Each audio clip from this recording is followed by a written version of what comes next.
Chinese Buddhist sculpture, 5th, 8th century. The stone sculptures in this gallery illustrates early exchanges between the beliefs and imagery associated with the Indian religion of Buddhism and the art, culture, and philosophy of China. Arguably one of the most fascinating dialogues in world history. Buddhism is based upon the teachings of Siddhartha Gautama, who lived in the 5th century BC and is now revered as the historical Buddha Shakyamuni. As the religion developed, Buddhist beliefs expanded to include divinities who existed only in celestial realms, enlightened individuals known as Bodhisattvas, and other teachers and protectors. Buddhas are beings who have achieved a state of complete understanding or enlightenment and are no longer constrained by the phenomenal world. Bodhisattvas are also enlightened beings. Being motivated by compassion, they remain accessible in this life to help others along the road to enlightenment. Centers for the Buddhist learning under the direction of foreign monks who served as teachers and translators were well established in China by the 2nd century AD, although it is believed that Buddhism may have been known in China as early as the 2nd century BC.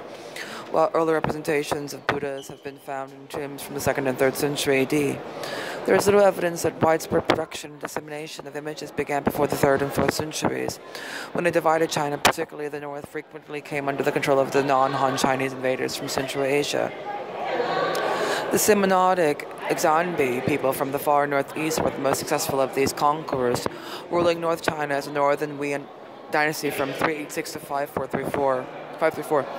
Many of the works in this gallery date from their reign. Also in view are works from later in the 6th century when China was once again divided, and from the 7th and 8th centuries when a reunified China flourished during the Su 581-618 and Tang 618-907 dynasties.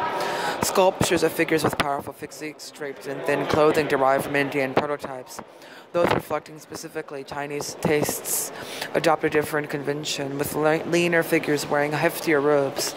Still other sculptures borrow from and blend both these traditions.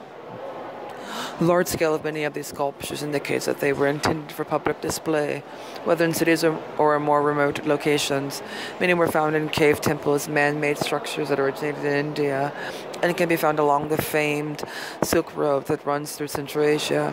Some cave temples are small retreats intended for an individual. Others are large compounds with multiple caves filled with painted and sculptured images, as well as living quarters for monks and guests, libraries, kitchens, and other facilities. The Yongging complex with 53 sanctuaries in Shangzhou province and the Longmen complex with 2,300 sanctuaries in Henan province are two of the best known. Works from both sites as well as others are shown here. In this gallery, Sanskrit names for Buddhist deities are given first, followed by their Chinese equivalents.